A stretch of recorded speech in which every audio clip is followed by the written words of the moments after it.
आपके ख्याल में पेरेंट्स को क्या करना चाहिए, अपनी औलाद को इन जानवरों से बचाने के लिए क्या करना चाहिए? मैं लिटरली इतना मैं समझ नहीं पाती कि हम वाकई इंसानों के बीच में रह रहे हैं। मैं उस जिस वक्त ज़ैनब केस का सारा सिलसिला चल रहा था, उसी वक्त मैं ट्रैवल करी थी कहीं पे, तो मैंने न्यूज़पेपर पढ़ी थी। वहाँ पे मैंने पढ़ा कि एक बच्ची जो कि सिर्फ 4 महीने की थी, उसका रेप हुआ है। आप सोचे, मतलब हम हैवानियत की किस लेवल पे चले गए हैं कि बयान से बाहर है, मुझे लगता है। और मैं फिर यही सवाल पूछती हूँ, उस बच्ची के कपड़ों में भी कोई कमी थी, या उस बच्ची ने भी आपको लुभाया था? या वो जो लाश जिसका रेप करते हैं मर्द निकाल के, क्या उस लाश ने भी कोई हरकत ऐसी की थी? नहीं, ये सारे जो ये ना फजूल एक्सक्यूजेस, ये एक्सक्यूजेस नहीं, ये एक्चुअली वो अपने आप को पता नहीं जस्टिफाई करने की, ये कोई जस्टिफिकेशन नहीं, ये कोई जस्टिफिकेशन यहाँ होता ही यही है। करते आदमी सब हैं क्योंकि उनको लिबर्टी बहुत है, फ्रीडम बहुत है हमारी सोसाइटी में, लेकिन अल्टीमेटली सारा जो कसूर होता है वो औरतों पे आता है।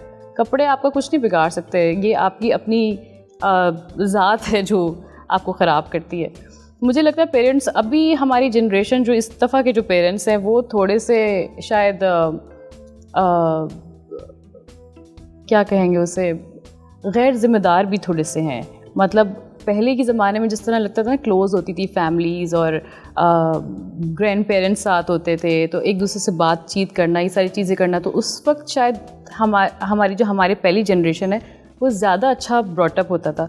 इस वक्त क्या है कि ना बच्चों को, ना बेटों को उस तरह से तरबियत दी जाती है, उस तरह से रिस्पेक्ट सिखाई जाती है ख़वातीन की कि ये आपकी बहन है या ये आपकी कज़न है, तो ये भी आपकी बहन की तरह है, आपको इसको भी उसी तरह से रिस्पेक्ट करना है जिस तरह आप अपनी माँ के लिए खड़े हो जाते हैं। तो ना उनको, क्योंकि माँ बाप वक्त नहीं दे रहे बच्चों को, तो मुझे लगता है कहीं ना कहीं ब्रॉटअप में भी कोई थोड़ा सा ना कमी आ रही है इस दफ़ा की जनरेशन में।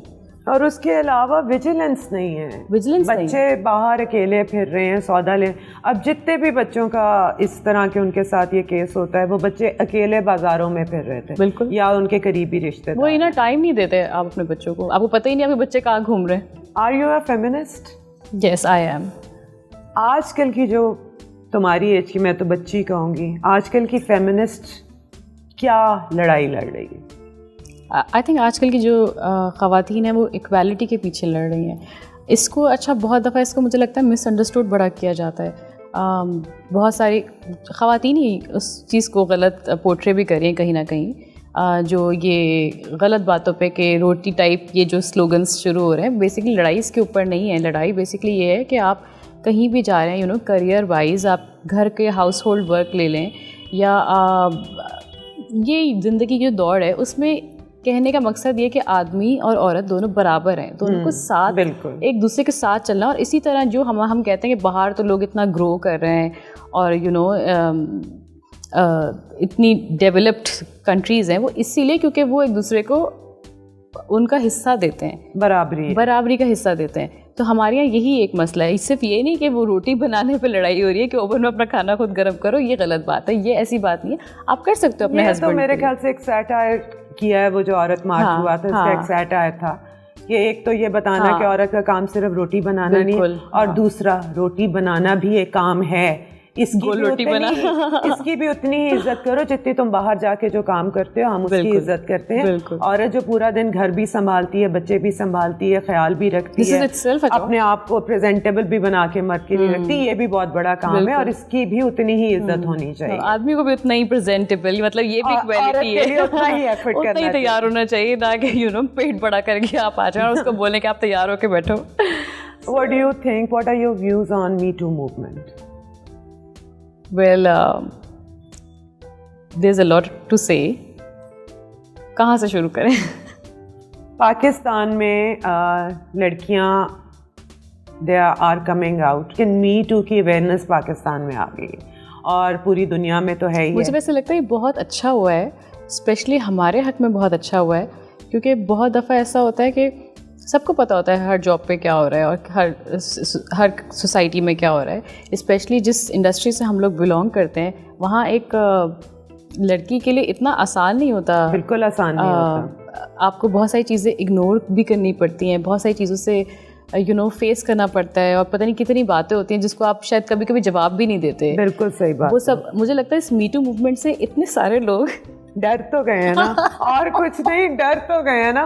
अब कहीं जाओ सबके आती होते हैं। अब लिटरली लोग मैसेज करने से भी डरते हैं कि स्क्रीनशॉट लेके कोई डाल ना दे फेसबुक पे। Which is so good. इतनी अच्छी बात है। And I feel so good about it. मुझे लगता है कि अब जो जनरेशन आ रही है आगे, जो नई लड़कियां हैं, उनके लिए मुझे लगता है बड़ी आसानी हो गई है आप लोग की वजह से, और ये दूसरे जो केसेस आगे आए हैं और जो जिन्होंने बात की इसके ऊपर। ऑब्वियसली मैंने भी बहुत सारी इसके ऊपर चीज़ें लिखी हैं, तो मुझे लगता है कि आसानी हो गई है आगे वाली लड़कियों की। Have you ever been harassed? I think once, जब मैं नई इंडस्ट्री में आई थी।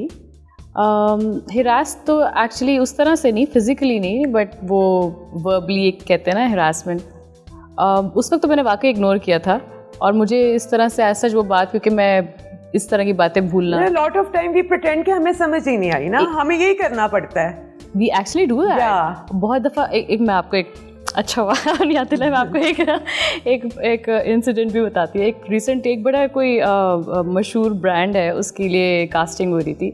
तो वो जनाब जो है, उनकी एजेंसी लाहौर से ही है, तो उन्होंने मुझे मैसेज किया रात के वक्त अराउंड 1 o'clock कि वी नीड टू मीट, और हमारे कल शूट है, तो हमें कुछ चीज़ें डिस्कस करनी है। तो मैंने कहा okay, let's meet in the morning. तो उसने कहा कि नहीं चले, let's go for a drive. तो मैंने कहा ड्राइव पे तो मीटिंग कैसे, मतलब ये समझ नहीं आई ये बात। तो मैंने कहा सुबह क्या बोलूँ, और सुबह मेरा कमर्शियल था लिटरली। तो उन्होंने कहा सोनिया आप इतनी ना बने, अब ऐसा भी नहीं होता, आप इंडस्ट्री में रहती हैं। Oh my God. मैं तो लिटरली आई वॉज शॉक्ड, और मैंने फिर रिप्लाई नहीं किया उससे। मैंने कहा मैं इस बात पे, इस घटिया बात पे क्या रिप्लाई, छोड़ो, मैं कल सेट पे जाऊँगी और तभी बात करेंगे। सुबह मैं इंतज़ार करती रही हूँ और मेरी गाड़ी नहीं आई है, और पता लगा कि रात में चेंज हो गई मैं और किसी और को कास्ट कर लिया। This is unbelievable. This happens. अच्छा सोनिया, आपने अपने आप को ग्रूम बहुत किया है, मैं आपको नोटिस करती आ रही हूँ। You have developed into this fashionable lady, I must say, an icon. Thank you. तो इसके पीछे कौन था? Who groomed you? Was it yourself या कोई पीछे कोई किसी की मदद थी या कोई मेंटोर था? Of course, मदद तो होती है, उसके बाद ही आप करते हैं। आई थिंक मैं इसका क्रेडिट खोजी को भी दूंगी, खोजी from Nabila. He is one of my stylist. मेरी स्टाइलिस्ट है सना, शी इज़ वेरी गुड। और उसके बाद मैं अल्लाह ताला का भी शुक्र करूँगी कि मेरी ऑब्जर्वेशन, मैंने आपको बताया ना, बहुत अच्छी है। तो मैं जिस भी फील्ड में, पहले तो I used to be a tomboy, मैं इस तरह से। और वैसे भी जब आप इस सोसाइटी में, मुझे लगता है बहुत सारी लड़कियाँ इस तरह बन जाती हैं जिनको बाहर निकल, because I am the oldest one. तो अगर कुछ ख़रीदने भी जाना है शॉप पे, अब आटा भी लेने जाना, तो वो भी मैं खुद ही करती थी, क्योंकि मेरा कोई बड़ा भाई नहीं था। तो ऑब्वियसली आप वो फिटेड लड़कियों वाले कपड़े पहन के तो नहीं जा सकते। तो मैं ढीले ढीले कार्गोस पहनती थी, ढीली ढीली शर्ट्स पहन के इस तरह रहती थी। लेकिन जब इंडस्ट्री में आई तो मुझे जो खोजी हैं, इन्होंने बहुत बताया फ़ैशन के बारे में। उन्होंने बहुत अच्छी अच्छी चीज़ें बताई जो मुझे शायद कभी पता भी नहीं थी। और फिर बाय द टाइम चीज़ें ग्रो की और फिर कुछ खुद भी सीख लिया। अच्छा, अब मैं पूछूंगी कुछ एक्टर्स का कि उनको 1 to 10 उनके स्टाइल को आप क्या रेट करती हैं? मैं तो नहीं कर सकती, थोड़ा सा तो करना पड़ेगा अभी। Mahira, out of 10 I guess उसकी स्टाइलिंग पे 9। सबा कमर 7। सजल के स्टाइल को क्या कहोगी? 6। आयशा उमर 9। मीशा शफी 9। मैं इन सब, ये तीनों, ये आयशा, माहिरा सब एक कैटेगरी में हैं। महवे शयात 7। नौशीन शाह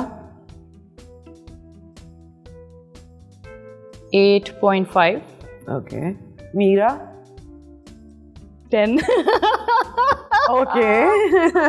इकरा अजीज इकरा 8। इकरा 8। आमना इलियास 7.58। ओके। अनाइजा खान 6.5। 7। अच्छा, अब मैं स्टाइल से ये बात करना चाहूँगी। तुम आजकल की बच्चियाँ हो, इसलिए अभी तुम समझो तुम सबको रिप्रेजेंट कर रही हो।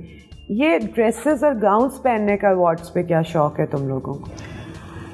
नहीं, लिटरली अगर मुझसे पूछे ना, मैं तो शलवार कमीज़ में भी चली जाऊँ। ये मेरी स्टाइलिस्ट है जो मुझे फोर्स करती है। लेकिन पता नहीं क्यों मुझे पता नहीं ट्रेंड है। आई थिंक ये अच्छा सवाल है वैसे। मैं जानना ये चाहती हूँ कि देखिए मैं गाउन्स के खिलाफ नहीं हूँ, मैं भी बिल्कुल गाउन्स के खिलाफ नहीं हूँ, but there are very few girls जो कि इनको कैरी कर सकती हैं। हमारा लिबास नहीं है, नहीं मैं हमारे जिस्म भी वैसे नहीं बने हुए, हमारे कद काट भी वो नहीं है। तो ये ड्रेसेस हमारे ऊपर फ्रॉक्स लगती हैं। मैं ये बताना चाहती हूँ, मैं ड्रेसेस के इतना अगेंस्ट नहीं हूँ जितना मैं अवार्ड शोज पे गाउन पहनने के अगेंस्ट हूँ, जो प्रिंसेस सिंड्रेला बन के आती है। वही मैं पूछना चाह रही हूँ, why do they do that? ये क्या शौक है और ये क्या बताना चाह रहे हैं कि हम बहुत एडवांस हो गए हैं? नहीं एडवांस भी नहीं लगता, ये बहुत आई डोंट नो, ये कोई लगता है, ये कोई मुझे बहुत देसी और उसका वर्जन लगता है। This is very outdated, please come out of it.